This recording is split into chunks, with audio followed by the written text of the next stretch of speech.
স্বাগত দীপ্ত নিউজ আপডেটে। আপনাদের সঙ্গে আছি আমি ফৌজিয়া নৌশিন। রাজধানীর গুলশান 2-এর একটি চায়ের দোকানের ভেতর থেকে 2 জনের গলা কাটা মরদেহ উদ্ধার করা হয়েছে। আজ বেলা 11:30টার দিকে খবর পেয়ে মরদেহ দুটি উদ্ধার করে পুলিশ। তারা হলেন মোহাম্মদ রফিক ও সাব্বির। রফিকের বাড়ি বরিশাল সদরের দবদবিয়া গ্রামে, আর সাব্বিরের বাড়ি ময়মনসিংহের গৌরীপুর উপজেলার রায়গঞ্জ বাজার ব্যাপারী পাড়ায়। পুলিশের প্রাথমিকভাবে ধারণা, ধারালো অস্ত্র দিয়ে তাদেরকে গলা কেটে হত্যা করা হয়েছে। তারা ওই চায়ের দোকানে কাজ করতেন বলে জানা গেছে।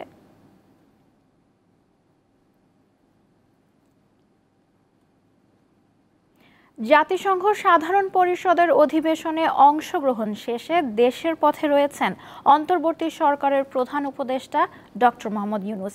প্রধান উপদেষ্টার প্রেস সচিব শফিকুল আলম জানিয়েছেন, ডক্টর ইউনূস ও তার সফর সঙ্গীদের বহনকারী ফ্লাইট শুক্রবার স্থানীয় সময় রাত 9টা 30 মিনিটে ঢাকার উদ্দেশ্যে নিউ ইয়র্কের জন এফ কেনেডি আন্তর্জাতিক বিমানবন্দর ত্যাগ করে। গতরাতে জাতিসংঘ সাধারণ পরিষদের ৭৯তম অধিবেশনে ভাষণ দিয়েছেন ডক্টর ইউনূস। এতে তিনি নতুন বাংলাদেশের পাশে থাকতে বিশ্বকে আহ্বান জানিয়েছেন। বাংলাদেশ জামায়াত ইসলামীর আমির শফিকুর রহমান বলেছেন, আবেগের বশবর্তী না হয়ে অন্তর্বর্তী সরকারকে জাতির প্রত্যাশার মধ্যে থেকে কাজ করতে হবে। সকালে চুয়াডাঙ্গার একটি হোটেলে আলোচনায় তিনি কথা বলেন। দেশবাসীকে ঐক্যবদ্ধ হওয়ার আহ্বান জানিয়ে শফিকুর রহমান বলেন, বিভক্তি নয়, ঐক্যই হোক জাতির সৌন্দর্য ও শক্তির প্রতীক।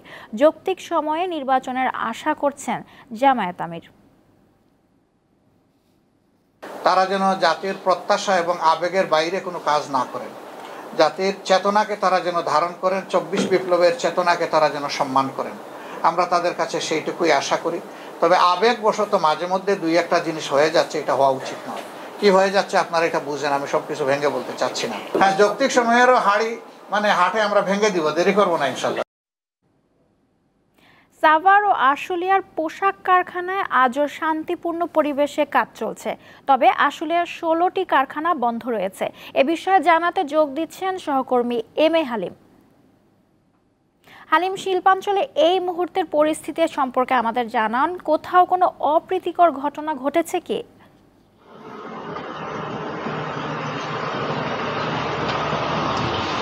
নওশীন, সকাল থেকে কিন্তু আমরা দেখতে পেয়েছি শিল্পাঞ্চল আশুলিয়ার কিন্তু সবগুলো কারখানায় খুলে দেওয়া হয়েছে, কিন্তু তবে তার মধ্যে 16টি কারখানা বন্ধ রয়েছে এবং সেখানে 10টি কারখানা যেটি শ্রম আইনে এবং বাকি 6টি কারখানা সাধারণ ছুটি দেওয়া হয়েছে। এবং আমরা দেখতে পেয়েছি সেই কারখানাগুলো, বন্ধ কারখানাগুলোর মধ্যে যেটি আমি এই মুহূর্তে যেখানে রয়েছে আপনাকে দেখাতে চাই, এটি টঙ্গী আবদুল্লাপুর মহাসড়ক। এই টঙ্গী আবদুল্লাপুর মহাসড়কের টঙ্গাবাড়িতে যে একটি কারখানা রয়েছে মন্ডল গ্রুপ, সেই কারখানাতে কিন্তু সকালবেলায় শ্রমিকরা কিন্তু এসে এই বন্ধ দেখতে পেয়ে কিন্তু তারপরে এই আবদুল্লাপুর বাইপাইল যে মহাসড়কটি, সেই মহাসড়কটি তারা অবরোধ করে এবং এখানে এই আধা ঘন্টা আগে এই মহাসড়কটি থেকে তারা সরে যায় এবং সরে যাওয়ার পরেই কিন্তু এই মহাসড়কে এখন যান চলাচল শুরু হচ্ছে। আপনি দেখতে পাচ্ছেন সেই সকাল থেকে যে যান চলাচলের যে চাপটা ছিল, সেই চাপ কিন্তু এখনো রয়ে গেছে এবং এখন যানবাহন ধীর গতিতে চলছে এবং এই প্রচুর রোদ। এবং সেই সাথে আপনাকে জানিয়ে রাখি, এখানে কিন্তু আসলে এলিভেটেড এক্সপ্রেসওয়ের যে কাজগুলো হচ্ছে, তার কারণে কিন্তু এমনি এখানে মানুষ ভোগান্তিতে থাকে। তার উপরে এই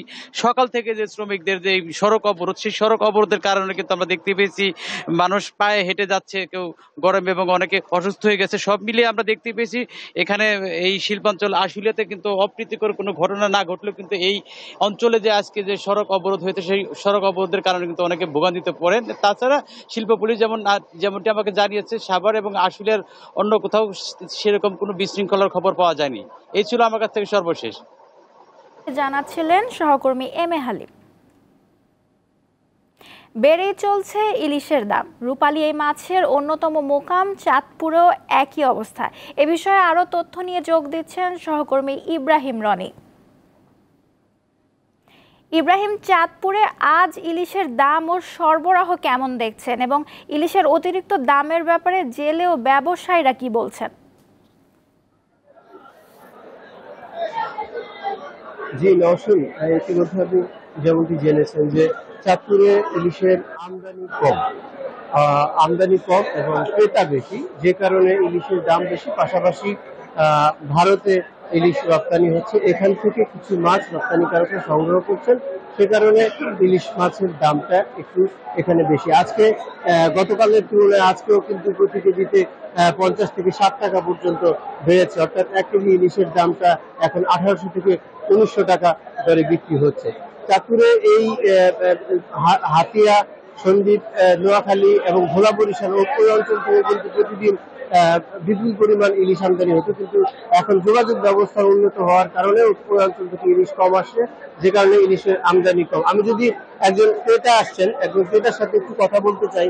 আপনি তো ইলিশ কিনতে আসছেন চাঁদপুরের বাজারে, তো ইলিশের দামটা এই মুহূর্তে কেমন মনে হচ্ছে আপনার কাছে? আসলে গত সপ্তাহ থেকে ইলিশের দামটা একটু বেশি মনে হচ্ছে, যদিও গত সপ্তাহে আরো কিছু কম ছিল। এখানকার লোকাল আমার এক ফ্রেন্ড আছে, ওর কাছ থেকে জানতে পারছি আসলে বিষয়টা, যদিও আমরা কুমিল্লা থেকে আসছি, দামটা গত সপ্তাহের তুলনায় এই সপ্তাহে একটু বেশি যাচ্ছে।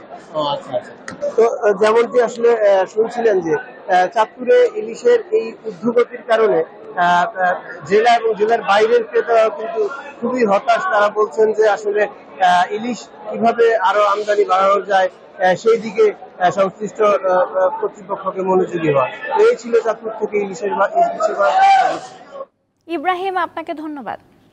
এই ছিল এখনকার মতো। আমাদের পরবর্তী আয়োজন দুপুর 3টায় দেখার আমন্ত্রণ রইল। এছাড়াও দেশ বিদেশের নানা তথ্য জানতে চোখ রাখুন দীপ্ত টিভির ডিজিটাল প্ল্যাটফর্মগুলোতে। ধন্যবাদ।